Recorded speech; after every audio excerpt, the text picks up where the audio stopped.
Hi guys, I'm Philip. So today I'm going to teach you how to do a door here lah.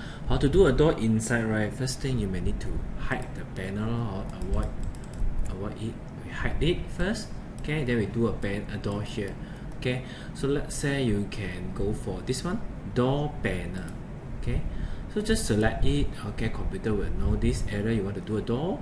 Then you can choose here or make it overlay, install. Then you can do a door here. Okay, so the door pattern you can choose lah, or you can click on the door, right click, door panel. Okay, so you can choose any door you want. Okay,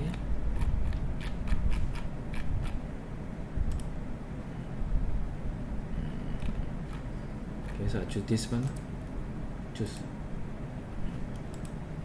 Then after that, when done already, exit first, or this one here, show back the object.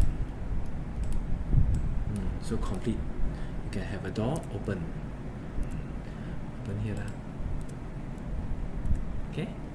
Thanks for watching. Bye.